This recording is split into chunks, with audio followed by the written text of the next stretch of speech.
Son las 8:30 de la mañana, son las 7:30 en Canarias.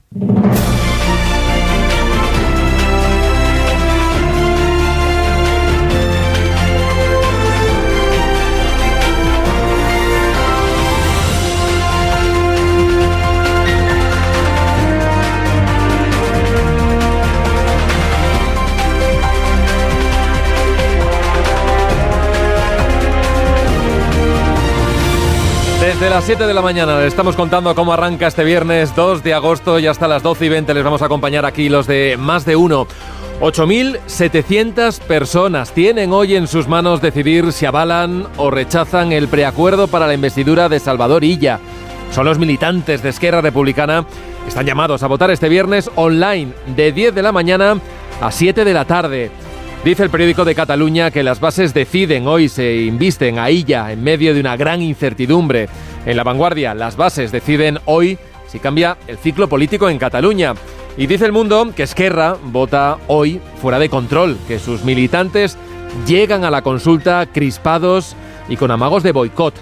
El Español señala a 3 figuras que amenazan el pacto con Illa. La diputada Vallhuguera, que se ha mostrado contraria, la Asamblea Nacional Catalana y los cachorros de Esquerra Republicana de Cataluña, las juventudes del partido. Ya en junio se opusieron a una eventual investidura de Illa y su postura es decisiva porque cuentan con una diputada. Marta Rovira reconocía en Catalunya Radio que està costant convencer-les. La digestió del preacord està costant entre el jovent republicà i n'hem estat parlant, ens hem estat reunint amb ells, els hem estat explicant per què des de la direcció d'Esquerra Republicana es considera una oportunitat. La postura de las juventudes no la conoceremos hoy, convocarán un consejo para decidir su voto. Se espera que sea después de la consulta de este viernes, pero todavía no tiene fecha. Mientras, en el Partido Socialista siguen aflorando las críticas internas. La Razón titula: las cesiones a los independentistas sublevan a los varones del PSOE. El País hace cuentas. 5 varones del PSOE urgen a un debate interno. El Independiente habla de uno más. Asturias se suma al no y al menos 6 federaciones piden debate interno. Los varones aspiran a un café para todos. Es el titular de El Confidencial. ABC recuerda que Sánchez no tiene asegurado el apoyo de sus socios en el Congreso. Los votos de PNV, Junts, Bildu, Izquierda Unida y Más Madrid están en duda. Esquerra es consciente de lo difícil que se presenta la negociación en las Cortes y Rovira avanzaba ayer que trabajan ya en un plan B. Un plan que, según El Español, podría pasar por aprobar en el Parlamento las leyes de desconexión fiscal y que el Gobierno no las recurriera. Para Estados Unidos no cabe duda, hay pruebas abrumadoras de que Edmundo González Urrutia es el presidente electo de Venezuela. La Casa Blanca da por válidas las actas presentadas por la oposición y reclama al chavismo un proceso de transición que respete el resultado de las urnas. Maduro no ha tardado en responder. Ahora entonces sale Estados Unidos a decir que Venezuela tiene otro presidente. Estados Unidos debe sacar sus narices de Venezuela porque el pueblo soberano es el que manda en Venezuela, el que pone, el que elige, el que decide. Maduro insiste en atribuirse la victoria de las elecciones, pero han pasado ya 4 días y sigue sin publicar las actas de las mesas. Han vuelto a reclamárselo en un comunicado conjunto los presidentes de Brasil, de México y de Colombia, que piden respetar la soberanía y voluntad del pueblo venezolano y reclaman un escrutinio ágil y transparente. María Corina Machado publica hoy un artículo en el Wall Street Journal. La líder opositora afirma que está escribiendo desde la clandestinidad y que lo hace temiendo por su vida, su libertad y la de sus compatriotas. Titula hoy ABC: el miedo a las detenciones arbitrarias vacía las calles de Caracas. Joe Biden reconoce que el asesinato de Ismael Haniyeh, el líder político de Hamás, no ayuda a lograr un alto el fuego en Gaza. Aún así, ha llamado por teléfono a Netanyahu para reafirmarle su apoyo y abordar nuevos despliegues militares que ayuden a Israel a defenderse ante un posible ataque iraní. Hoy recoge el diario.es: el jefe y el eje de la resistencia liderado por Irán prepara la respuesta al asesinato de 2 importantes líderes a manos de Israel. Netanyahu confirmó ayer la muerte del jefe militar de Hamás, que se suma a la de Haniyeh y a la de un alto comandante de Hezbollah. El líder de la milicia libanesa advierte a Israel de que habrá respuesta y de que llorarán. No sabéis las líneas rojas que habéis cruzado, la agresión que habéis cometido. Estamos preparando una respuesta real. Alegraos y reíd un poco ahora, pero lloraréis mucho. A pie de pista, en la base de la Fuerza Aérea Andrews de Maryland, han recibido esta madrugada Biden y Kamala Harris a los 3 estadounidenses liberados por Rusia. Es una sensación maravillosa. Ha tardado mucho en llegar. Estaba absolutamente convencido de que podíamos lograrlo. Lo decía en serio cuando dije que las alianzas marcan la diferencia. Ellos dieron un paso adelante y se arriesgaron por nosotros, y eso fue muy importante. Rusia y Occidente efectúan el mayor canje de presos desde la Guerra Fría, así titula El País. Son un total de 26 personas, 16 ciudadanos de los aliados occidentales y 10 rusos. El Mundo destaca 2 nombres. Putin libera al periodista Gershkovich y reclama a Pablo González, el español acusado de espía. Fue detenido en 2022 en Polonia. Su mujer celebraba la noticia en la televisión pública vasca. Se han hecho eternos, las noticias nos llevan con cuentagotas, y porque la comunicación entre nosotros dos ha sido cartas y 3 visitas en 2 años y medio. ABC lleva en su primera página la fotografía del recibimiento de Putin a sus prisioneros liberados. Putin recibió anoche con honores de Estado a los acusados de espionaje. Entre ellos, además del periodista español, un asesino a sueldo que estaba preso en Alemania.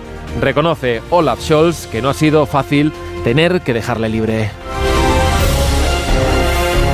Miguel Ondarreta, Más de Uno, donde Alsina.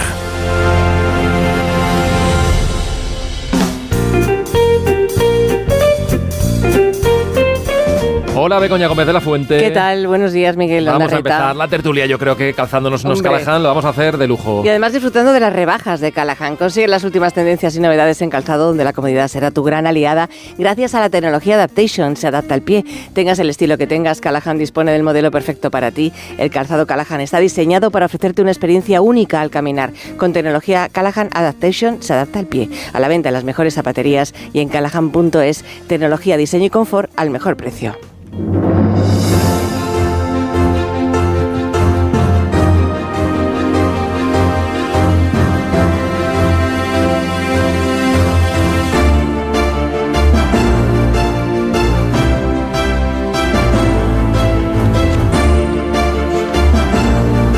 Ocho y 37, 7 y 37 en Canarias. José Antonio Vera, ¿qué tal? Buenos días. Buenos días, Miguel.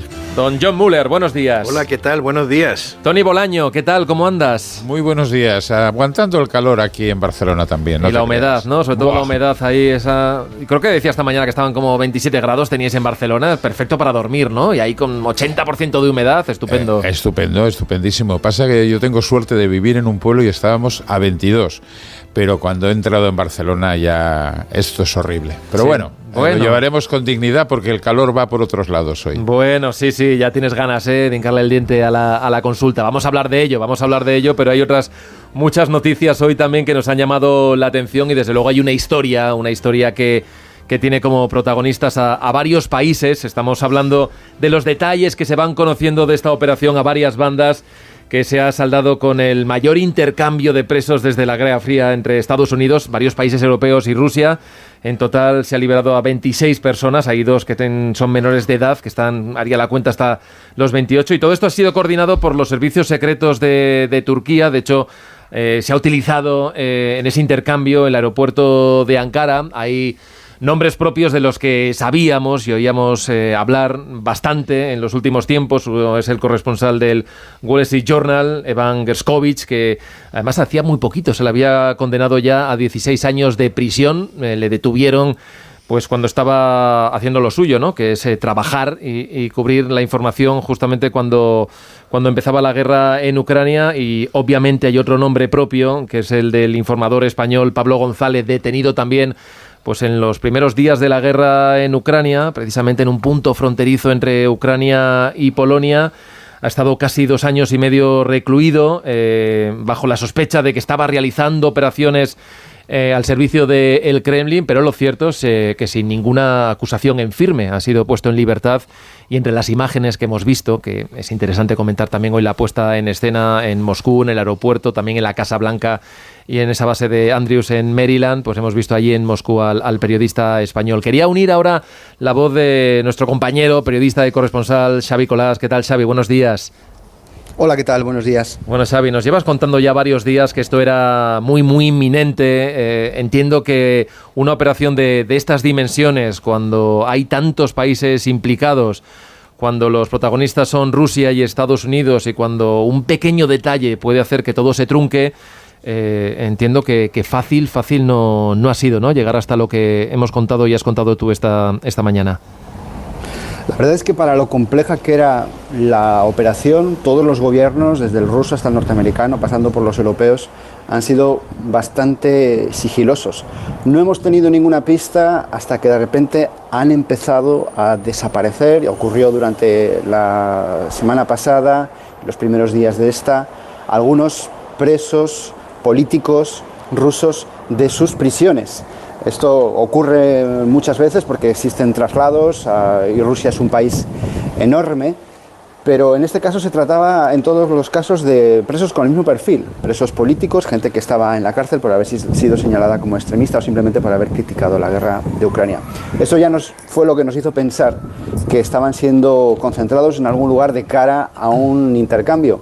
Se había hablado muchísimo del canje de Bankeskovich, por ejemplo, y el propio presidente Putin lo había señalado, incluso mostrando su interés por recuperar al sicario Vadim Krasikov, que estaba cumpliendo pena en Alemania. Pero nadie esperaba, y menos todavía en la recta final del mandato de Joe Biden, que se llegase a producir un canje de estas dimensiones y además con estos resultados positivos, es decir, que no se ha truncado a mitad, como ocurrió, por ejemplo, desgraciadamente, en el caso de Alexei Navalny, que también estaba en una lista de canje y finalmente murió en prisión el pasado mes de febrero. Estamos contando detalles que se van conociendo a un lado y al otro del Atlántico y contaban desde Estados Unidos que bueno, parte del acuerdo final, de la decisión final, la tomó el propio presidente de Estados Unidos apenas un par de horas antes de emitir ese otro comunicado tan importante, ya hace una semana larga en la que renunciaba a la reelección de los Estados Unidos, ¿no? Había un contacto, había un fleco pendiente, creo que con Eslovenia, y todo pasaba por ahí. Fue en ese momento cuando parece que las piezas del puzzle encajaron y se pudo anunciar.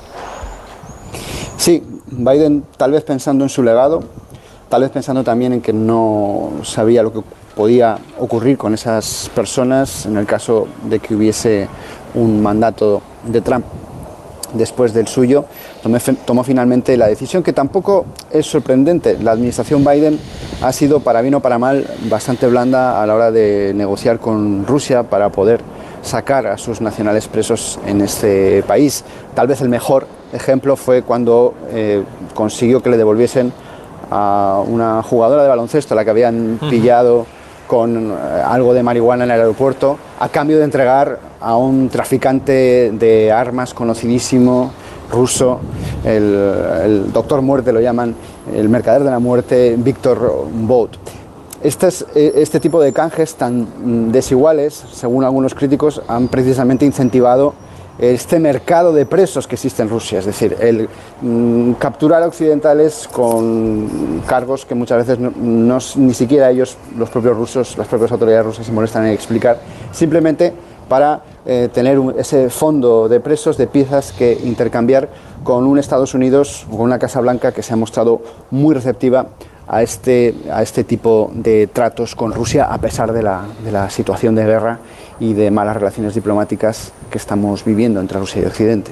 Xavi, ¿qué sabemos de Pablo González, el periodista español que decíamos que le detuvieron hace casi 2 años y medio en una estación, justo estaba en la frontera entre Polonia y Ucrania, de origen ruso? Estaba cubriendo también la información rusa ahí en Ucrania. Habían pasado, creo que apenas un par de días, 6 días desde el inicio de la guerra, y ha pasado todo este tiempo en una cárcel polaca de máxima seguridad. Lo cierto es que hemos visto las imágenes que se ha encargado de distribuir el régimen de Vladimir Putin, bajando por la escalerilla. Ahí ha estado también en ese aeropuerto de Moscú recibiendo a los liberados por la parte que han llegado hasta Rusia, y ahí entre ellos estaba Pablo González. ¿Qué sabemos de la historia de Pablo González, al que no había acusación en firme, pero sí que se vinculaba y se decía que estaba aprovechándose de su condición de periodista para hacer trabajos al servicio del Kremlin?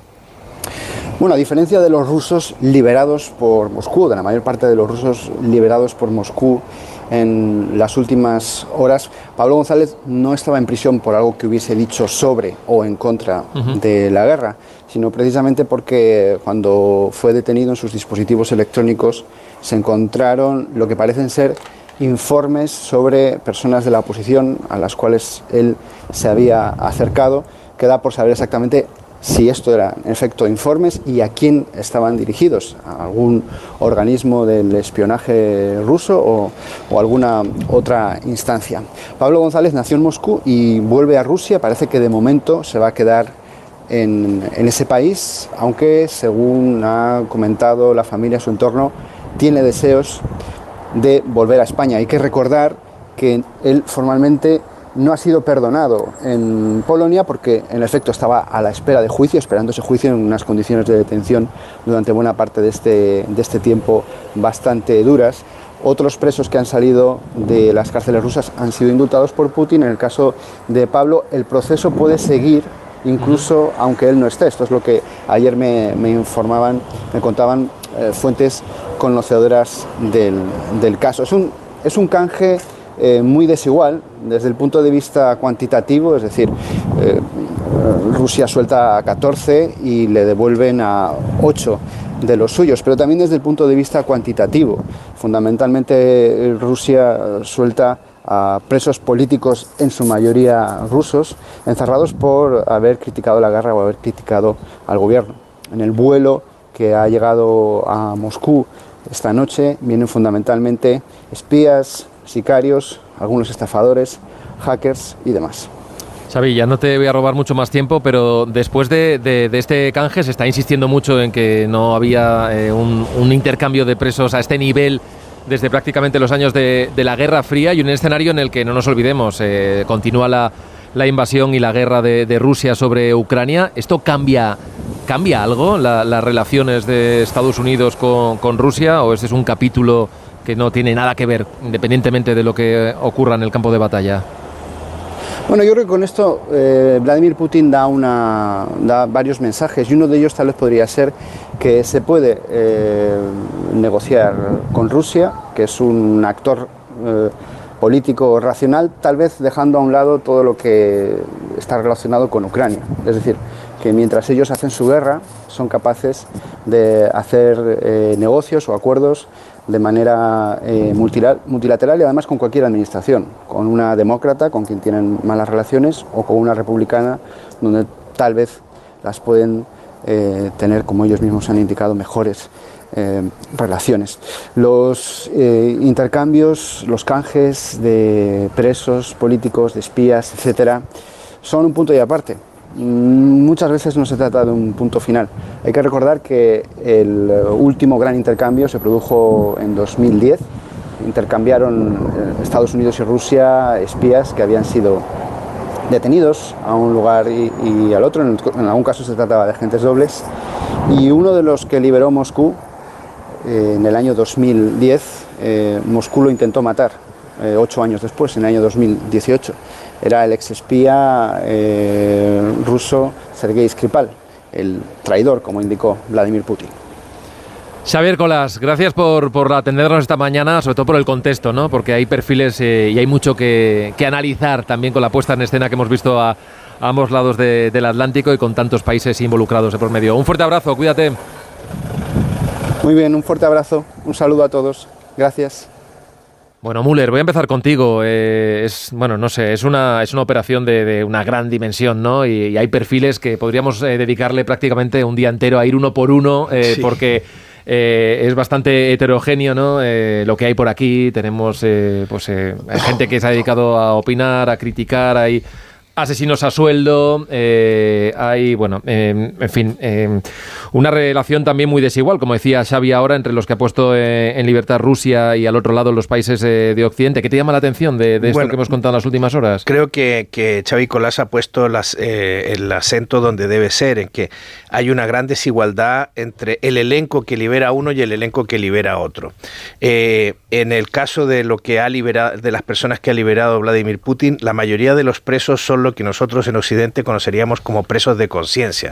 Personas intelectuales que se han opuesto a la invasión de Ucrania, intelectuales que criticaron la versión rusa de la masacre de Bucha, personas que organizaron ONGs y que recibieron el Premio Nobel de la Paz en 2022 como Oleg Orlov, pero luego directores de ONGs que están en contra del poder de Putin, Rusia Abierta, etcétera. Entre las personas que fueron liberadas por, digamos, el bando putinesco, el bando ruso, solo hay una persona que estaba condenada por terrorismo en Bielorrusia y que fue indultada hace 2 días por Lukashenko y participó en esta operación, que es el alemán Rico Krieger, que efectivamente tiene un perfil donde las autoridades bielorrusas dicen que lo descubrieron en su territorio con un dron. Por lo visto está prohibido entrar con drones en Bielorrusia y le acusaron de trabajar para el servicio secreto ucraniano. No nos olvidemos que hay una parte de voluntarios bielorrusos que luchan por Ucrania. Ese para mí sería el caso quizás más sospechoso porque, por ejemplo, Gershkovich, me parece que Gershkovich está claro que era un periodista. Todos los testimonios que hay hablan de su vocación profesional y de la manera en que fue descubierto. Un tipo que llega a la puerta de una empresa que fabrica tanques en medio de una cantidad de informaciones donde Rusia está sacando pecho de la cantidad de armas que es capaz de producir en medio de una guerra, y el tipo se presenta en una empresa de tanques a preguntar, bueno, pues si siguen produciendo, qué modelos están haciendo, etcétera. Me parece de una ingenuidad espantosa, sobre todo a un mes de la invasión de Ucrania, pero el hecho es que Gershkovich llevaba una credencial de corresponsal, estaba acreditado para ir hasta esa empresa, o sea, en fin, que todo indica que se trata del negocio, de la industria del secuestro en la que ha entrado Vladimir Putin. Que, por cierto, hemos contado esta mañana, de las primeras cosas que sabemos que ha dicho Gershkovich es pedir una entrevista a Vladimir Putin, es decir, no se le han quitado las ganas todavía de... Luego, sí, creo que se la va a dar, sí. Luego tienes el caso de que la gente que ha entregado Occidente, pues efectivamente ahí están los piratas informáticos de aquella famosa mansión que fue descubierta cerca de Washington hace unos años, y luego el asesino condenado en Alemania, Vladimir Krasikov, que es el hombre central de toda esta operación, puesto que es el que asesinó al militar checheno en 2019, pero es que este hombre estaba condenado por la justicia alemana. Y aquí va un punto muy importante, porque levantemos la mirada del detalle. Primero, yo no sé si esta cultura de la Guerra Fría, que en su tiempo fue tan bien admitida, va a compatibilizar con las democracias occidentales modernas que exigen transparencia ante todo y que no son nada receptivas a admitir la razón de Estado como argumento de fondo para determinadas cosas. Esto que era muy habitual en la Guerra Fría, en que todos decíamos, oiga, el Estado sabe por qué lo está haciendo, ahora ya no es tan así. Y lo segundo es la infamia que supone que Putin y que Occidente haya aceptado mezclar periodistas, espías, hackers informáticos, asesinos, todo en una misma operación. A mí no me gustaría estar en el elenco de los liberados por ninguno de los dos, en este caso porque prácticamente supone, primero porque has estado en la cárcel y segundo porque ahora la posverdad que existe aquí, o sea, ¿cómo aclaras? Esto se convierte en un gran bulo porque nunca ni Pablo González va a poder decir yo fui inocente o soy inocente, y Gershkovich para el otro bando va a pasar lo mismo. Todo el mundo dirá siempre fue un espía. Bueno, yo creo que mejor defender todo esto desde fuera de esas prisiones, creo yo, en alguno de los casos.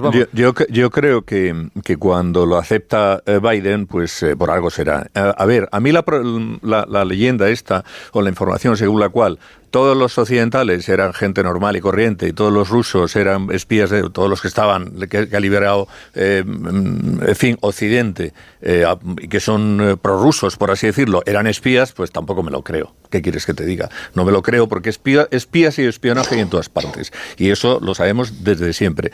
Yo me gustaría centrar un poco en el caso de Pablo González. Porque Pablo González, a este señor le detienen trabajaba para Público, para La Sexta, para Gara, para medios españoles. Y sí, tenía información, como ha dicho aquí Xavi Colás. Tenía unos informes. También tenía informes Juliana Sanz, y eran informes de la CIA. Y porque tú tengas informe ya resulta que eres un espía. No lo sé. No han podido demostrar nada durante este tiempo. Y el papelón que ha hecho el Ministerio de Exteriores español en este caso es lamentable. Porque una cosa que tenía que haber hecho primero es interesarse por él. Segundo, pedirle que tuviera los derechos mínimos a poderse comunicar con su familia, con su esposa, a comunicarse con su abogado, que era, por cierto, Gonzalo Boye, el mismo que el de Puigdemont. Y sin embargo se lo han impedido. Las condiciones en las que ha estado este señor, sin que hayan demostrado nada, porque durante todo este tiempo no ha tenido ningún juicio, ni se ha demostrado nada en concreto, me parecen absolutamente lamentables. Y gran parte de la responsabilidad de lo que ha ocurrido ahí la tiene el Gobierno de España y el señor Álvarez, que pese a la presión que sí que ha habido de las asociaciones de periodistas en España y en el País Vasco, resulta que no se ha hecho absolutamente nada, cuando las condiciones en las que ha estado encerrado son más propias del régimen putinesco que de Occidente. Tony. Pues yo estaba escuchando con deleite, iba a decir babeando, pero bueno, a mis compañeros. Y voy a hacer una cosa, Miguel, que no tiene que hacer ningún comentarista. Es que no voy a opinar. Porque os juro, os puedo garantizar que no tengo ni idea. O sea, he visto la noticia esta mañana, pero no tengo ningún tipo de información que pueda aportar nada a este debate. Quizá porque vivo en mi mundo de yuppie aquí con todo lo que está pasando. Hay vida más allá, Toni Bolaño, hay vida más allá de Cataluña. No, me estoy dando cuenta. O sea, y no tengo nada que aportar y tengo que reconocer que para decir tonterías mejor me quedo callado. Bueno, te habrá llamado la atención por lo menos la puesta en escena. Obviamente Joe Biden está en el final de su mandato, ¿no? Es importante el momento en el que lo ha anunciado y la puesta en escena, ¿no? Me ha sorprendido la estraganada del señor Trump diciendo yo lo hubiera conseguido sin ningún preso a cambio, ¿no? Dice, bueno, vale, sí, ya, y 2 huevos duros. A ver, es curioso, pero estoy más con Vera. Eso de que los occidentales son todos buenos chicos y los rusos eran todos una panda de asesinos, cuidado, que en estos mundos procelosos es complicado dirimir. Es cierto que Rusia siempre ha jugado para provocar estas situaciones de canje a pillar a alguno, digamos, con el carrito del helado y aprovechando esa mínima línea roja para poderlo detener. Pero no tengo más información. Es curioso, además, que se haga en la etapa final de Biden. O sea, no es una cosa baladí. Ahora es la etapa final de Biden. Bueno, la etapa final de Biden yo llevaba bastante tiempo. Ahora ya sabemos que sí, que es... Pero los demócratas no se habían dado cuenta, Tony. Bueno, eso sí, les ha costado. Déjame decir pero una cosa. Un pato cojo es difícil que haga algún tipo de estos movimientos y bueno, lo ha conseguido. Oye, yo lo siento, para que vuelvan a casa algunos de los que estaban detenidos, me alegro. Yo voy a decir una sola cosa. Me parece muy bien que creáis que todos pueden ser espías. Y yo Yo lo que digo es que no me creo nada de nadie, por lo general. Yo es que creo que las democracias occidentales son moralmente superiores a la dictadura rusa. Ahí tienes el caso de Polonia con este chico. Pero ese es el único caso en el que realmente yo te doy la razón. Así como he dicho que Rico Krieger puede ser efectivamente un terrorista o un espía que estaba al servicio de Ucrania, creo que el caso del español efectivamente arroja sombras de luces en este lado. Bueno, y hay un cambio de gobierno en Polonia. Noruega es una democracia, que Polonia es una democracia, que Alemania es una democracia. Ahora es una democracia. Antes tengo mis dudas. Antes también lo era. Entró en la Unión Europea. Si no hubiera entrado en la Unión Europea, no hubiera sido democracia. Pero vaya fauna. El tema fundamental aquí es la discusión que se ha dado en Alemania y el papel de Annalena Baerbock, la ministra de Asuntos Exteriores. Ella se resistió hasta el final al canje del asesino Vadim Krasikov, porque sostuvo, con muy buen criterio, que al concederle a Putin esta victoria, simplemente se está incentivando a Putin para que vuelva a tomar rehenes. Y entonces la industria del secuestro de inocentes se va a convertir en un gran negocio para Vladimir Putin. O sea, lo que ha ocurrido ahora no solo es una señal de, oye, se puede negociar con Putin. No, es que a partir de ahora cualquier occidental o cualquier ciudadano de un país con el que Putin tenga intereses de extorsionarlo, posiblemente puede ser blanco de una acusación injusta. Porque la que no ofrece ninguna superioridad moral es el régimen autocrático ruso. Que el régimen de Putin es un estado policial, oye, esto lo sabemos de sobra. Es y funciona así. Lo que pasa es que las democracias occidentales no se pueden poner nunca al nivel de Putin, de los estados policiales. Nunca se pueden poner. Por tanto, yo otros casos los desconozco. El caso de Polonia con este ciudadano español me parece absolutamente lamentable que aquí nadie haya movido un dedo y que si todos los demás casos son parecidos al de Polonia, pues apague y vámonos. Porque el de Polonia clarísimamente es que los demás casos no son parecidos a los de Polonia. No lo sé, yo no he indagado. Bueno, vamos a esperar a que conozcamos más información, sin lugar a dudas, de cada uno de los perfiles. La noticia está ahí, su dimensión, iremos viendo también cómo reaccionan uno y otro país también en lo que ha sido, insistimos, el canje que no se veía desde hace mucho tiempo y se está dando esa dimensión desde los años de la Guerra Fría. Vamos a hacer un alto, una pausa y enseguida vamos a hablar de algo de lo que Toni Bolaño nos va a dar una clase magistral, nos va a decir el porcentaje con el que va a cerrar la consulta de las bases de Esquerra Republicana. Nada, en cuestión de un par de minutos. Más de uno. Más de uno en Onda Cero.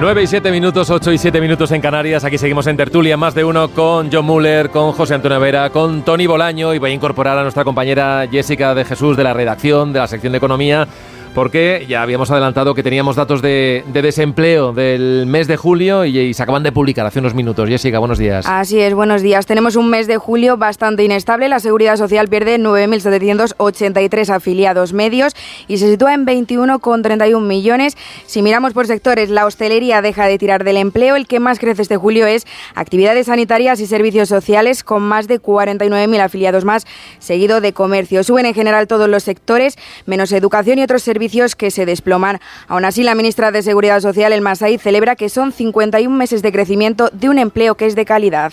En cuanto a la calidad del empleo, también los datos son positivos. No solamente estamos creando más empleo, sino estamos haciéndolo en empleo de más calidad, llegando a más de 14 millones de contratos indefinidos en nuestro país. También hay mensajes positivos para nuestros jóvenes, una temporalidad en mínimos históricos, mayor dinamismo que en el conjunto de los afiliados y, desde luego, generando también empleo de calidad para nuestros jóvenes. Pero si miramos los indefinidos, en julio se realizaron 234.372 a tiempo completo, una cifra por debajo de los 134.700 a tiempo parcial y los 219.868 fijos discontinuos. Gracias, Jessica. Antes de hablar de Cataluña, no sé si queréis hacer algún comentario de este dato de empleo. Mira que se repite la constante a la hora de destruir empleo y los efectos de la seguridad social con el sector de la educación, ¿no? Que acaba el curso, despedimos en junio, contratamos en septiembre. Eso parece que no se soluciona en ningún momento. Bueno, eso siempre ha pasado y también lo de la destrucción de empleo al final de la semana y en la creación al comienzo de la que viene y del mes que viene también.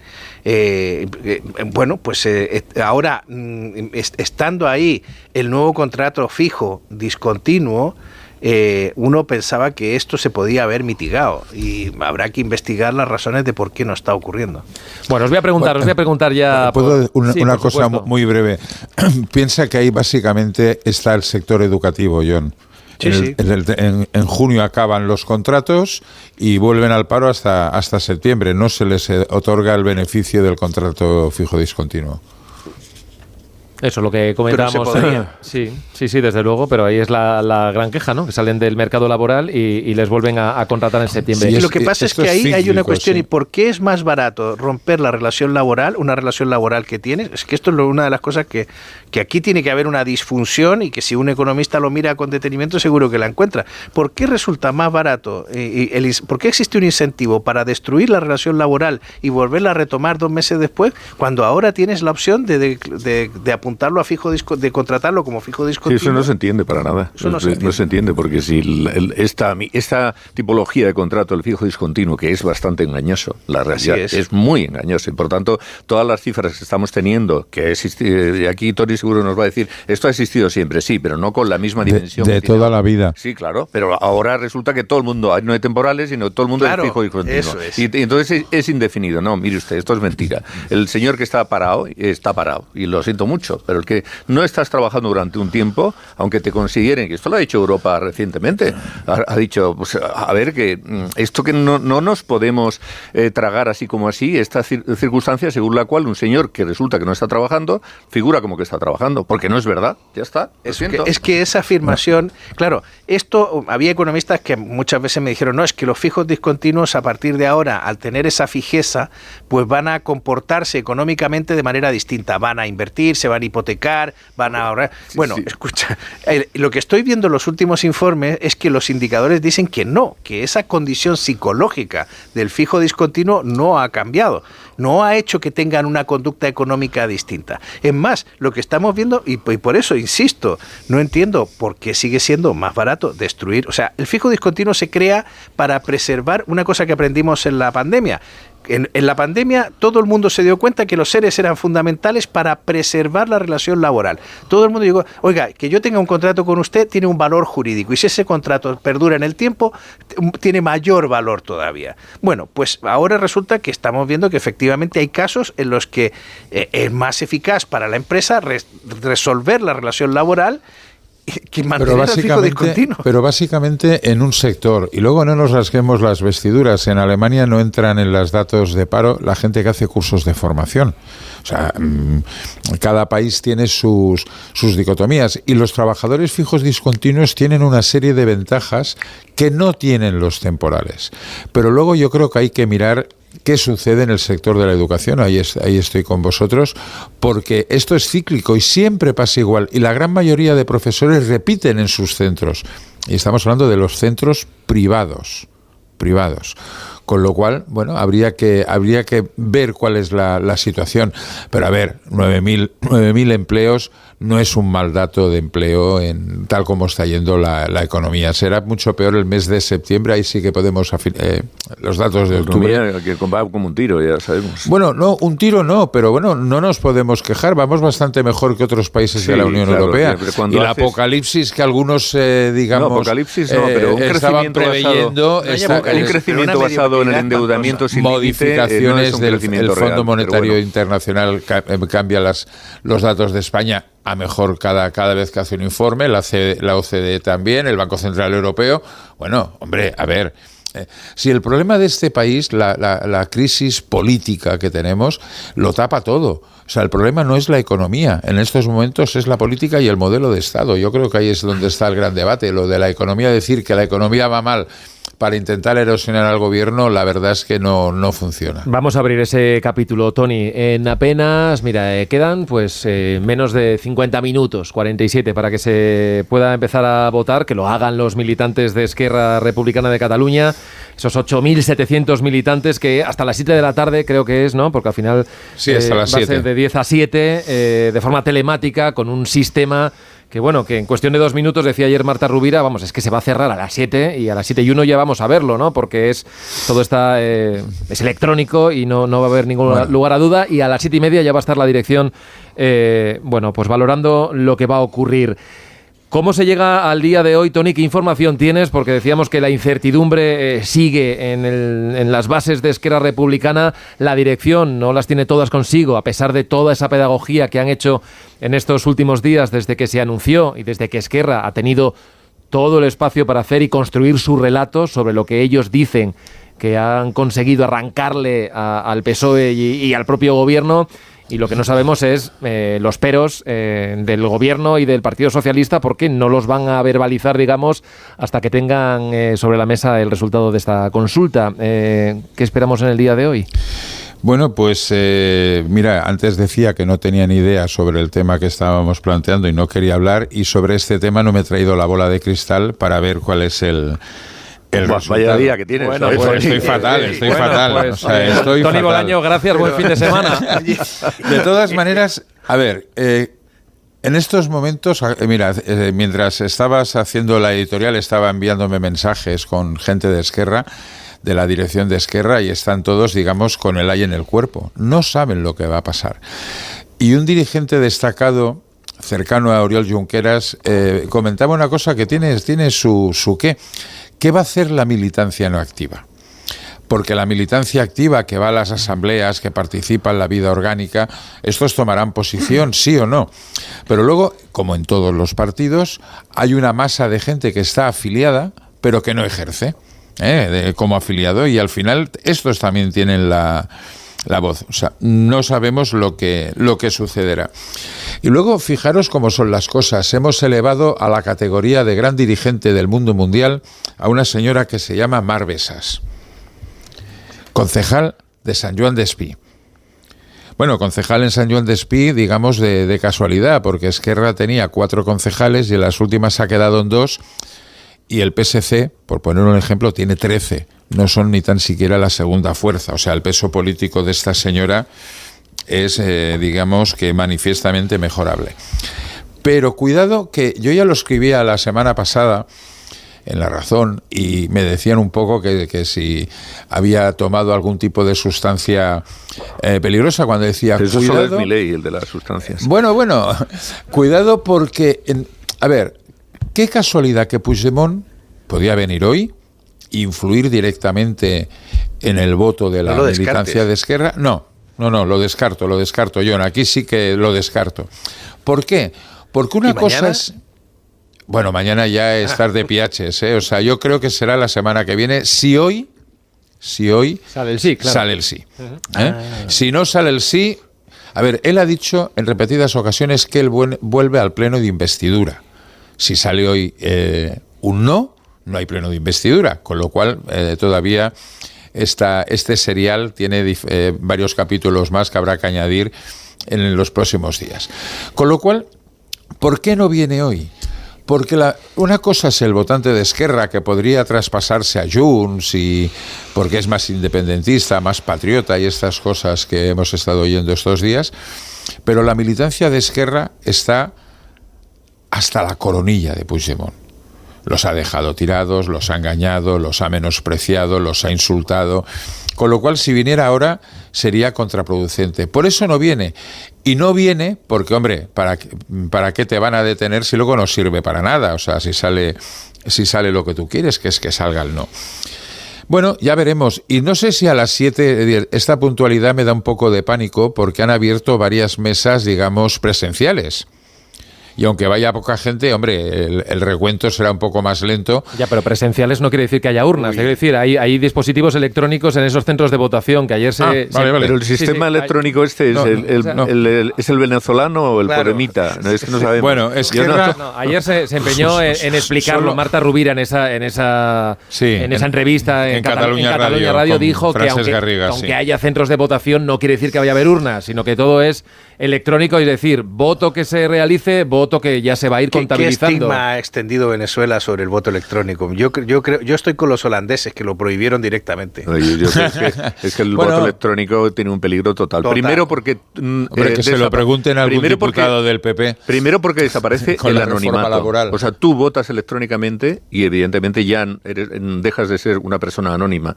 Perfectamente se puede saber qué has votado y a quién has votado, etcétera, etcétera, todo sobre tu voto. Y en segundo lugar, porque es clarísimamente manipulable.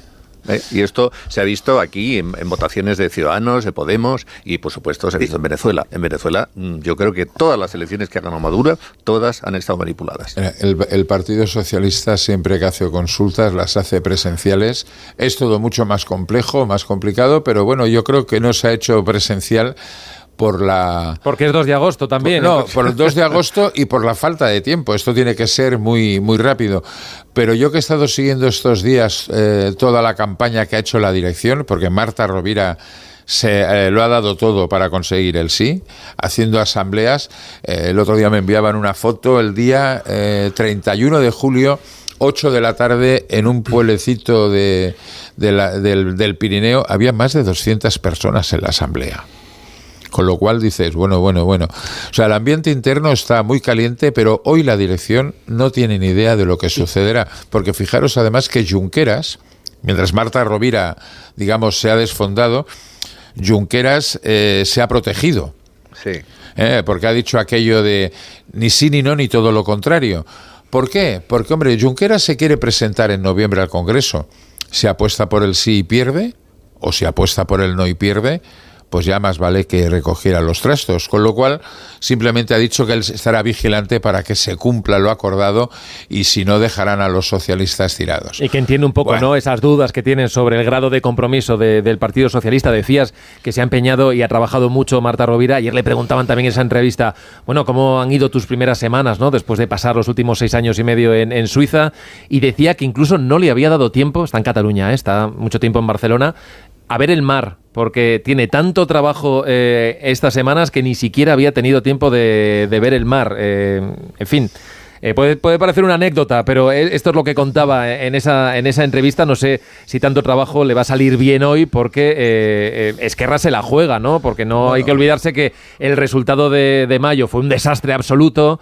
Perdieron 13 escaños por el camino y corren riesgo, si vamos en escenario electoral, a ser una fuerza, pues no voy a decir residual, pero después va a ser mucho menos influyente. Va a ser por debajo incluso del PP. O sea, las últimas encuestas que se han publicado y otras que no se están publicando, pero que todos los partidos se están manejando, digamos, de forma muy discreta, sitúan a Esquerra Republicana por debajo de los 14 diputados. Por debajo, que es lo que tiene ahora el Partido Popular, que tiene 14, 15. 15. Sí, es que ahora estaba fuera de juego. Sí. Incluso podría subir uno el Partido Popular, estaríamos ahí.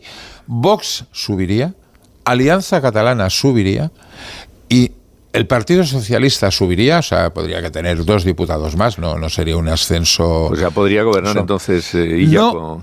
No, porque Esquerra Republicana se quedaría con 14, 15, Junts 30, cuidado, Junts tampoco subiría, pero la izquierda no sumaría, porque el tortazo de los comunes también sería importante. Los comunes se podrían quedar con 3 diputados, porque no nos olvidemos. O sea, que pierde toda la izquierda y se va todo pierde todo el mundo. A PP y a Vox, según veo, y a Convergencia Catalana, esta, ¿cómo se llama? Alianza Catalana. El PP podría subir, Alianza Catalana se lleva todo el voto de cabreo independentista, y los comunes pierden porque se presenta Podemos. Ya. Y Podemos podría entrar en el Parlamento. Pero entonces los votos de izquierda no sumarían.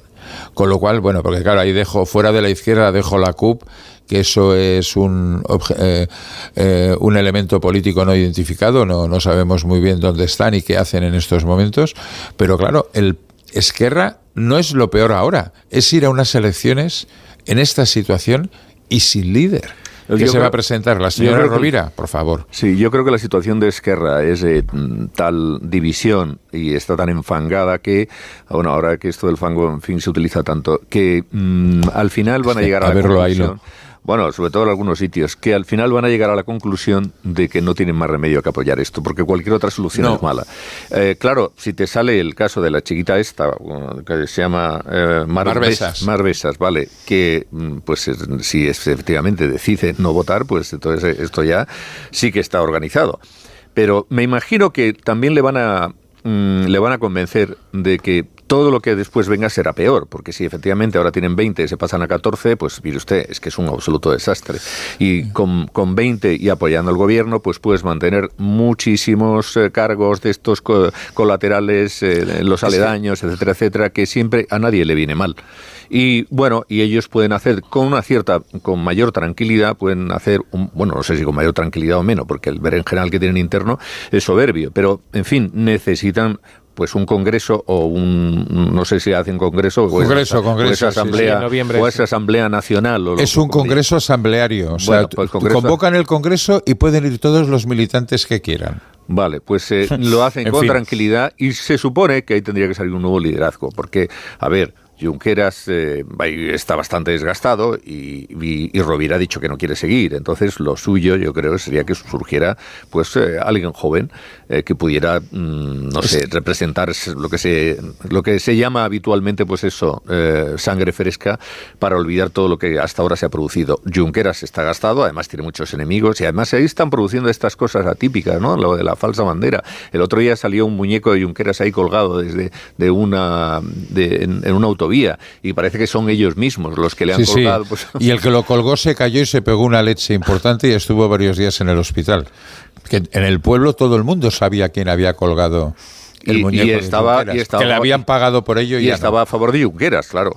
Era amigo personal. Pues fíjate. O es amigo personal. Ahí bueno, ya no podría... esto es como cuando Paje se opone a las decisiones del Partido Socialista. ¿No? Pues, bueno, falsa bandera. No, pero no sé si no. De todas maneras, cuidado con esto de si la señora Besas decide no votar, con que solo un diputado no vote, se va todo a hacer puñetas. Sí, pero claro, sí, las mayorías son las que son. Hay que sumar claro. 68 y ese diputado no es una decisión personal de esta diputada. No, o sea, van a votar las juventudes de... No, cuidado. Es que, es que eso todavía es más complejo. A ver, esta señora no es la secretaria general de las juventudes. No es la portavoz de las juventudes. Es diputada, es la secretaria de Política Municipal y así les va a los de la ayer, siendo concejal esta señora en Sant Joan d'Espí.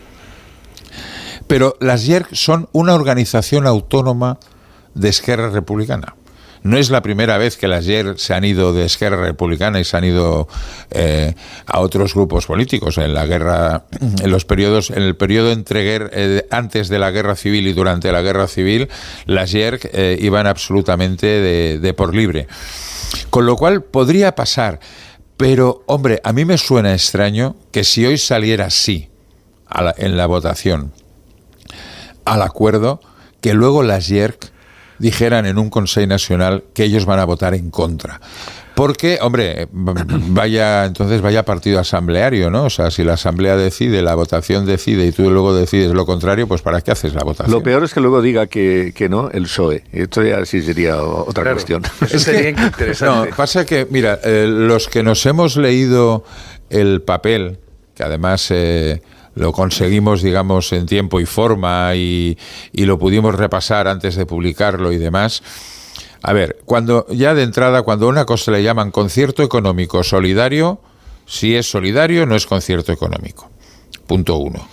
Luego hay algunas cosas que son bastante esotéricas, ¿no? El Congreso, una convención nacional para analizar el conflicto político. Y todo el mundo se rasga las vestiduras. Hombre, es la propuesta de toda la vida de un tal Salvador Illa, que decía, oiga, tendremos que hablar los partidos políticos en Cataluña y luego ir a Madrid a presentar lo que hemos decidido, no los independentistas ir a Madrid a decir lo que piensa el pueblo de Cataluña. Bueno, y luego en el tema del concierto, si vamos a llamarlo así, como diría un gallego, tarde piaches. Porque no solamente es la dificultad política, que haberla hayla, como las meigas, sino la dificultad técnica. Y luego algunos están rasgando las vestiduras porque mira los catalanes con la agencia tributaria catalana, pero ¿qué se han pensado? La agencia tributaria catalana la formó un tal José Montilla en el año 2007-2008, porque fue de las cosas que el Tribunal Constitucional consideró que era constitucional.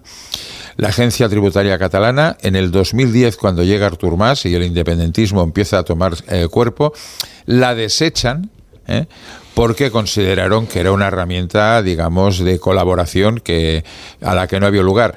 Y ha vegetado durante estos años, acordaros aquellas campañas de que yo voy a pagar a la agencia catalana y no a la española. Y luego lo único que hacía la agencia catalana era una transferencia, que hasta ahí llegamos todos los mortales, o casi todos. Con lo cual, ahora sería desarrollar una cosa que es estatutaria y, aunque le pese al señor Felipe González, constitucional. es constitucional. Y a partir de ahí se pueden discutir todos los peros. Pero ¿cuál es el problema? O sea, que hemos de mantener los 20, la agencia catalana pérdida, el IBI local, el impuesto de matriculación. O sea, si te miras el estatuto de Autonomía de Cataluña, artículo 140 y 150 puede recaudar, fiscalizar y gestionar todos los recursos. Los que se cedan, con lo cual, a partir de ahí, mira, por ejemplo, podría estar gestionando bien el 50% del IRPF, que ya lo tiene transferido la comunidad autónoma. El problema es que lo que hemos ingreso del IRPF, lo que hemos que hemos de seguir perjudicando a Cataluña, o sea, hemos de seguir perdiendo 20.000 millones cada año y luego la inversión anual, mira, Tony, pues si no se ejecuta, pues nada. El mayor número de pensionistas de este país. Claro, pero mientras Cataluña pague y no reciba, pues entonces estamos todos encantados. ¿Qué diría el señor Paje, don Emiliano, si Castilla-La Mancha pagara en tercer lugar y cobrara en décimo? ¿O qué diría Extremadura? ¿O qué diría Asturias? ¿O qué diría Aragón? Que hace falta que diga algo, claro, quién es aquí Lobato. El problema, Lobato tiene que decir algo. Aquí el problema es que mientras Cataluña quede esquilmada ya va bien a todos. No, esto no puede seguir. Vamos a hablar enseguida de cómo se está recibiendo esto en el Partido Socialista. Hay quien decía que gracias a Paje está haciendo que muchos que tienen dudas dentro de las bases de Esquerra están yendo corriendo a votar que sí quieren ese pacto. Os voy a preguntar enseguida por la redacción porque hay bastante malestar, sobre todo por esa falta de información y de entrar en los matices y en el detalle, en esa letra pequeña, que de momento no quiere entrar el gobierno en la dirección del PSOE, y lo vamos a comentar enseguida, después de esta pausa.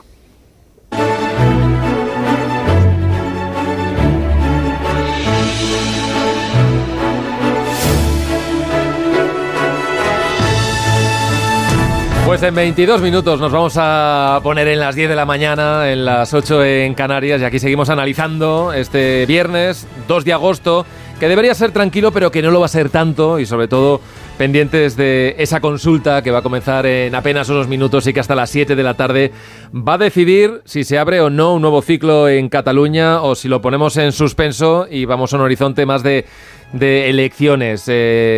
Bueno, seguimos en tertulia, que ya no he vuelto a recordar, con José Antonio Vera, con John Muller y con Toni Bolaño. Y Vera, tú me querías decir algo de esto del concierto, en el que decía yo antes que el relato se le ha dejado hacer, a pesar de que esté publicado ese acuerdo, ese documento de 25 páginas, en el que muchos de los párrafos, y los hemos ojeado desde luego, son bastante ambiguos, se prestan después a la interpretación, y el relato, digo, se la ha dejado Esquerra, y no, de momento el gobierno, ni la ministra de Hacienda, de la que no sabemos nada estos días, pues no ha dicho ni ha puesto ninguna coma, ¿no? Lo que ha dicho Esquerra, claro. Sí, me imagino que el gobierno se guardará algunos ases en la manga para que una vez que tenga el visto bueno de Esquerra decir, vale, esto lo vamos a hacer con más lentitud, será más adelante, se va a rebajar por aquí, algunas cosas que tendrían que ser ya de inmediato no lo serán, y bueno, en fin, para que sea un poco más light. Pero lo que yo quería comentar con relación al concierto es otra cuestión, es que a mí me parece que no tendría que haber problema, o sí, porque claro,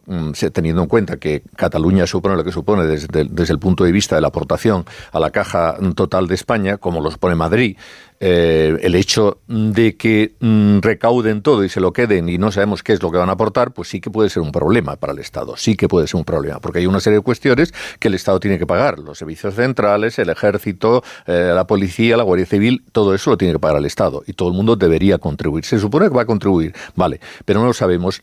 A mí lo que más importante me parece aquí es el tema de la lealtad. Es decir, esto no va de que Esquerra quiera un concierto económico para que la gente viva mejor en Cataluña. Es lo que van a decir, pero es mentira. No va de eso. No va de que van a tener menos impuestos, de que van a hacer más servicios. No va de nada de eso. Va de autonomía, o mejor dicho, de independencia fiscal. Y esto, independencia fiscal, si quien gobierna es ella, no hay ningún problema, porque ya desde el punto de vista de la lealtad, pues hombre, no es un peligroso independentista de momento que sepamos, sino todo lo contrario. Por tanto, con ella no hay ningún problema. Pero es que ella no va a estar siempre gobernando. Y lo que sabemos es que si llega al poder nuevamente gente como Puigdemont o como Junqueras, que están dispuestos a ir otra vez a la independencia, la autonomía fiscal es básica, porque ya lo dijo Artur Mas, que es la base para la República, y lo dijo Junqueras también. ¿Por qué? Porque si tú tienes el control de la caja, la declaración de independencia te puede funcionar. En el pasado no funcionó, y esto, por ejemplo, lo comentaba con mucha claridad Cristóbal Montoro, pues porque no tenían la llave de la caja. Si no tienes la llave de la caja no puedes hacer nada. No pagas nóminas, no pagas transferencias, no pagas a los proveedores, no pagas nada. Por tanto, la República no funciona. Ahora, si tú tienes la llave de la caja y no hay lealtad, la declaración de independencia te puede salir adelante y puede funcionar. Y esto es lo peligroso del concierto económico con una región o con una comunidad o con una nacionalidad o lo que quieras, en donde no existe lealtad con algunos de los protagonistas. Ahí hay una cuestión que yo creo que se ha subrayado poco, y es que esta es la primera vez, hasta ahora siempre, tanto en el caso de Sánchez como en el de Aznar, el Poder Central cedió competencias para conseguir el apoyo de un partido, pero siempre para resolver el Poder Ejecutivo Central. O sea, siempre para resolver el caso del presidente del gobierno. Esta es la primera vez en la que se va a producir una cesión de competencias del Estado para constituir un gobierno regional. Y además, cuestiones que van a ser permanentes para una legislatura de 4 años. ¿Va a ser el acuerdo o ni siquiera? Entonces, solo para la investidura, bueno, no sé, veo muchos flecos políticos a esta operación, porque entre otras cosas, que Tony subrayaba lo de concierto solidario, que es uno de los elementos fuertes de la propaganda que se va a hacer a partir de la próxima semana, yo creo que le molesta mucho a los que no tienen concierto solidario y que van a y que con mis votos no cuenten para hacer un concierto solidario, porque venir a echarle agua a mi concierto que no es solidario va a ser muy complicado. Entonces, yo creo que ahí se va a levantar un frente de discrepancia en una segunda etapa, más allá de la que pasa ahora, de la que hay ahora con los varones socialistas. Yo creo que tiene que haber algún cambio, o sea, no puede ser que todo esto no sea más que cambiarle el nombre a la financiación singular y ponerle concierto solidario o ponerle cualquier otra cosa que quiera Esquerra y que Sánchez le quiera dar en el gusto y luego guardarse el dinero en la caja. Y luego quiero subrayar una cosa. He dicho que Cataluña tiene el mayor número de pensionistas de España. Y lo digo por lo siguiente. Las pensiones ya no se financian solo con la caja de las cotizaciones sociales, que se podía haber dicho antes, no, es que mis pensionistas, mis trabajadores pagan a mis pensionistas. Ahora se financian un gran porcentaje, dado que la Seguridad Social tiene déficit, procede de impuestos generales, impuestos que pagamos todos los españoles, que no paga una región en concreto, porque las regiones no pagan impuestos. Entonces, una gran parte de esos pensionistas de Cataluña están recibiendo parte de su pensión, que se podría decir la pagan los trabajadores de Cataluña, pero un porcentaje cada vez más creciente viene de impuestos de todos los españoles. Y estamos hablando de cantidades muy importantes, de 1.100.000, casi 200.000 pensionistas. Es que Madrid tiene 680.000 y Andalucía no llega al millón. O sea, estamos hablando de la cantidad de pensionistas más importante. Entonces, oye, pero esto no vamos a hablar. O sea, es extraña realmente, ¿no? Como tiene tantos pensionistas comparado cuando la población es menor que la de Andalucía. Probablemente porque ha tenido. Sí, las pensiones andaluzas son menores, un poquito menores que pero las más altas son las de Euskadi, sin duda, ¿no? De hecho, ni siquiera sabemos cómo está jugando este hecho de que se esté pagando parte de las pensiones con impuestos generales en el concierto o en el cupo vasco.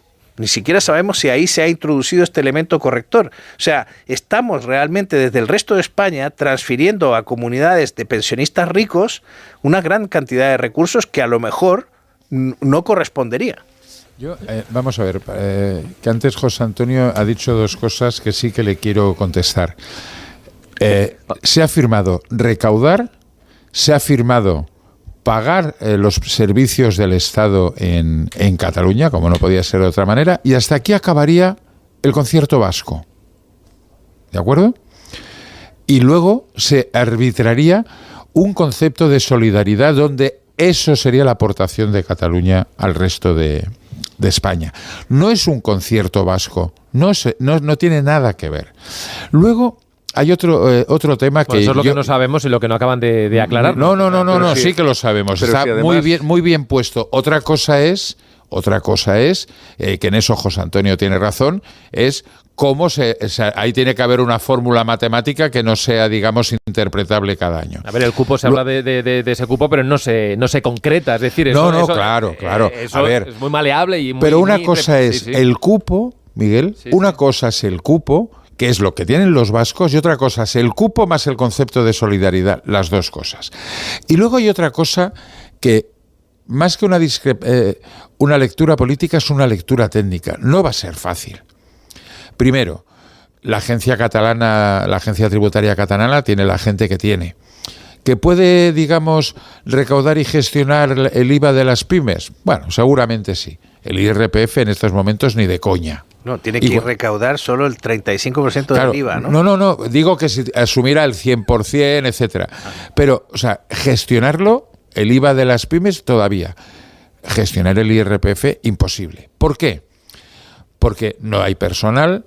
En caso de que esto se llevara adelante, tendría que haber un sistema muy complejo técnico donde pasarían, digamos, las competencias de la Agencia Tributaria Española a la catalana, personal. Y aquí no es aquello que convocas 300 plazas y al día siguiente tienes 300 personas allí haciendo. Esto no es así, hay que formarlos. O sea, yo creo que esto vamos para largo. Y luego la última, que esta me la guardo también de regalo a mi buen amigo José Antonio Vera. Puigdemont puede volver y ganar. Es que si Illa es presidente, Puigdemont se va. Con lo cual, Junts entra en una vorágine que, vamos, me río de los tsunamis. Cuando digo Puigdemont me refiero a Puigdemont o a alguien como él. Hombre, que o sea, que hay muchos Puigdemonts, ¿no? Entonces, esto no es pero no es lo mismo. Fíjate que ahora tenemos un partido personalista, absolutamente personalista en Junts per Catalunya. Si Puigdemont se constipa, todos pillan pulmonía. Pero el día que no esté Puigdemont, primero va a haber otra catarsis dentro de Junts per Catalunya, no tengáis ninguna duda. Veremos si no hay una nueva escisión de toda esta gente. Y luego, o sea, la derecha catalana que todavía pervive dentro del partido de Junts per Catalunya estaría encantadísima de gobernar con Salvador Illa. Yo te digo una cosa, que hay asuntos que casi es mejor no tocar demasiado. Y esto Rubalcaba, por ejemplo, lo tenía clarísimo. Y entramos, si queréis, en el tema del PSOE. Así nos iba en el PSOE. Bueno, oye, no os iba mal. No os iba mal con la época, con toda esa vieja guardia de Felipe, Guerra, Rubalcaba, etcétera, etcétera. No iba nada mal. Es que si vamos a comparar los resultados que tiene Pedro Sánchez, o los que ha tenido, con los que tenía Felipe González, pues oye, apaga y vámonos, ¿no? Hasta Rubalcaba tuvo mejores resultados, o sea, fíjate. Entonces no había más de dos partidos, ¿eh? Bueno, claro, sí, pero había bipartidismo. Ahora no. Por culpa de Rubalcaba. Ahora no. Rubalcaba, sobre todo, era un señor que tenía bastante sentido común y había cosas que él tenía claro, que era mejor no. Y cuando tenía que ponerse ahí duro, se ponía y decía: selecciones nacionales, no. Independencia fiscal, no. No, lo sentimos, pero hay cosas que mejor no se tocan. ¿Por qué? Pues porque son de ida y no tienen vuelta. Son de ida y allí se quedan. Y si tú ahora montas la agencia tributaria catalana y la desconectas de la española, el día de mañana... Si es constitucional bueno, y si no digo que no lo sea. Y está montada. Reside en el paseo de la zona franca de Barcelona. Que es que no me refiero a eso. Es que no me refiero a que sea constitucional o no. Sí, claro que lo es. La Constitución solo a ratos, ¿no? Me refiero a lo que he comentado antes, al tema de la lealtad. Cuando tú estás con gente que no es leal, porque lo que quiere es otra cosa, o sus objetivos son otra cosa, tienes que saber, y eso lo tenía muy claro Rubalcaba y parece que otros no, que con estos asuntos mejor no jugar. Y por otra, y entrando en el tema del PSOE, ahora, es decir, vamos a ver, Esquerra Republicana somete eso a sus bases, ¿y el PSOE qué pasa? ¿Es la voluntad del señor Pedro Sánchez? No, es que yo creo que el acuerdo lo ha conseguido un partido que es el Partido dels Socialistes de Cataluña. Bueno, ya, pero que aquí el PSOE tendrá algo que decir, ¿no? Sí, no claro. solamente el Partido dels Socialistes de Cataluña. O sea, aquí... Y el Ministerio de Hacienda también. Dejadme un poco, porque esta mañana ha estado en Radio Nacional la vicepresidenta Yolanda Díaz, que le han preguntado, obviamente, por ese preacuerdo. Que tiene un pequeño lío también, ¿no? Bueno, le han preguntado. Ella, digamos que lo que ha dicho más o menos es que, bueno, que por primera vez se está fraguando una colaboración entre fuerzas independentistas y fuerzas no independentistas, y esto hace poco pues era algo impensable, y ha definido así, bueno, pues algunas de las bondades de este preacuerdo. Creo que el salto cualitativo que se está dando en Cataluña, en la relación de Cataluña con España, en la posibilidad de investir presidente al señor Illa, ¿no?, desde fuerzas independentistas o desde nuestros compañeros de los comunes, es muy positivo para nuestro país. Bueno, esto es lo que decía Yolanda Díaz, y hilando lo que estáis comentando ya de la situación en la que está el Partido Socialista. Pedro Sánchez, en las 2 ruedas de prensa que ha ofrecido esta misma semana, lo que ha venido a decir es que tiene el aval del Partido Socialista porque convocó al órgano, digamos, hecho a su medida, que es la Ejecutiva Federal. Pero claro, ahí lo que estamos viendo ahora es que en las federaciones, en los territorios, lo que están pidiendo es que ellos obviamente quieren abrir el debate y quieren posicionarse y decir que un modelo que no se ha debatido, del que no se ha dicho nada, del que no tienen claves, pues debería prestarse a que se reúna el órgano en el que están representados todos los territorios, y que yo sepa, igual tenéis más información que yo, ahora mismo en Ferraz y en Moncloa no están por la labor en ningún caso. Desde luego no someterlo ya a la votación de los militantes, aunque se le escapó el otro día en la rueda de prensa, dijo Sánchez, nosotros siempre sometemos todas las políticas a consultas. Bueno, en este caso no también parece. Dijo que la inversión extranjera crecía en 25.000 millones en el último año, que es verdad, pero comparado con los 55.000 millones de 2018 no es nada. El tema es que, fíjate, yo no he opinado sobre lo que va a pasar con Esquerra, pero yo creo que Esquerra, si entra en el gobierno, y lo que le enseñaron las elecciones es que su abrazo con Pedro Sánchez deterioraba su masa electoral. Eso está descartado. Y le devuelve, sí, pero aunque que le apoye a ella, va a ser lo mismo. O sea, y por eso esa chiquita que es joven y que se preocupa por el futuro, porque cree que puede tener algún futuro, que yo creo que no lo va a tener. O sea, si votan a ella, yo creo que Esquerra no tiene futuro y va a volver a ser ese partido que era antes del hype independentista. Pero es que si no le votan tampoco va a tener mucho peor futuro. Va a ser. Ya, eso es solo los que están colocados, que quieren seguir ahí medrando en los puestos intermedios, en la administración, cobrando la plata boba, etcétera. Esos sí, efectivamente, y por eso una chica joven se pone en contra de los que están instalados. Ella está instalada y quiere seguir instalada. Pero quiere estar instalada más arriba. Ah, bueno, claro. Que es obvio, ¿no? Pero bueno, yo creo que ya veremos esta tarde, pero es curioso que al Partido Socialista no le dejen votar y a Esquerra sí. De todas maneras, a ver, yo creo que las voces discrepantes del Partido Socialista que piden como mínimo un comité federal para hablar de todo esto, yo creo que tienen razón. Porque el paso es sustancial y lo que no se pueden hacer las cosas es sin pedagogía.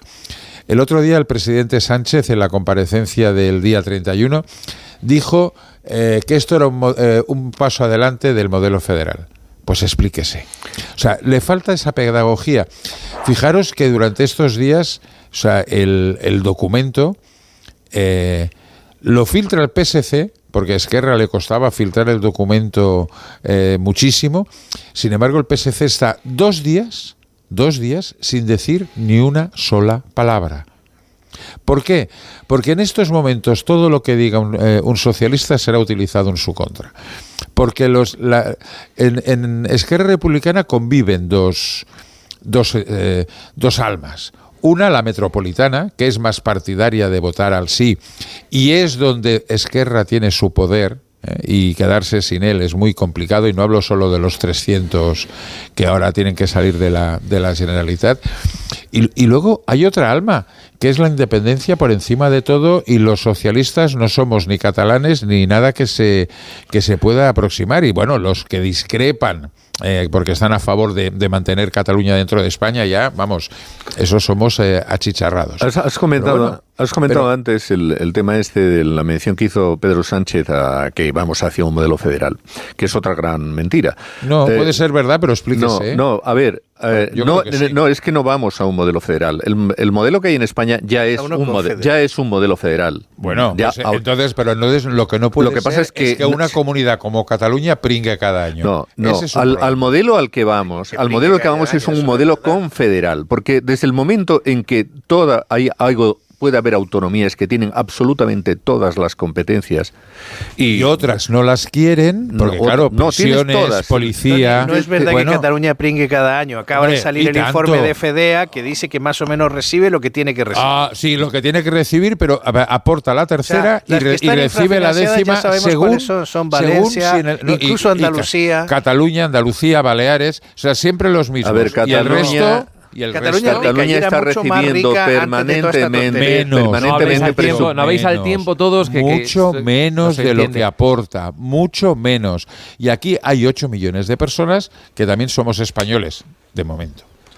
Oye, os quería preguntar, perdonad la ingenuidad. Hemos leído estos días que Ailla, al que no escuchamos, se está dedicando estos días a llamar a los territorios para, digamos, calmar. Y desde que se ha publicado eso, pues se van sumando federaciones socialistas diciendo que están más preocupadas. En fin, no sé, ¿qué elementos tiene para que, si en teoría el señor Illa está hablando con los territorios para que antes de la votación pues no levantasen mucho la voz, pues el efecto está siendo el contrario? Bueno, Tony. Ya va bien que pase eso. Mientras en España los del PSOE hagan eso, aquí en Cataluña al PSC le va bien. Bueno, claro, sí.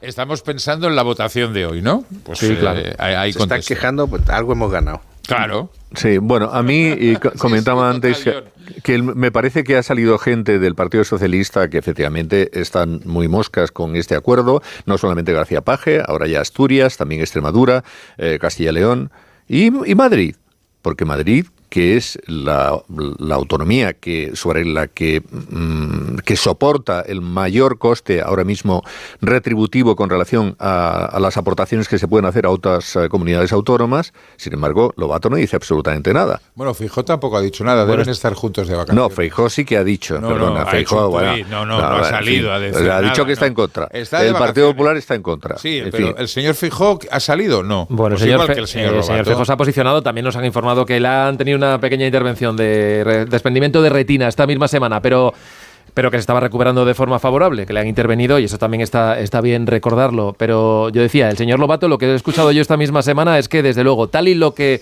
se ha publicado y lo que sabía, el modelo tal y como lo estaba vendiendo Esquerra Republicana no era el ideal. A partir de ahí decía, bueno, yo entiendo que cuando tengamos toda la pedagogía y todo lo que nos van a tener que explicar después, seguramente, en fin, digamos que hacia un lado y hacia el otro. De momento con la boca pequeña, porque aquí los que se están retratando de verdad es el señor Paje y de una forma también... El señor Paje se retrata siempre porque tiene bueno, ¿te parece mal? Se llama cara dura. Pues no tiene cara dura, lo que hace es defender las posiciones suyas y de su región. Siempre recibas, estás encantado de la vida. Sí, bueno, oye, los de Cataluña pueden pedir lo que quieran y los manchegos no, porque los manchegos, oye, por favor. Tendrían que empezar a pensar. Bueno, Begoña, vamos a ir calzando aquí a estos caballeros. Que los Callahan son para todos, cuidado. Vamos a ponernos Además, los Callahan. están de rebajas para todos. Callahan, Así que conseguid las últimas tendencias y novedades en calzado, donde la comodidad será tu gran aliada gracias a la tecnología Adaptation. Se adapta al pie. Tengas el estilo que tengas, Callahan dispone del modelo perfecto para ti. El calzado Callahan está diseñado para ofrecerte una experiencia única al caminar con tecnología Callahan Adaptation. Se adapta al pie. A la venta en las mejores zapaterías y en callahan.es. Tecnología, diseño y confort al mejor precio.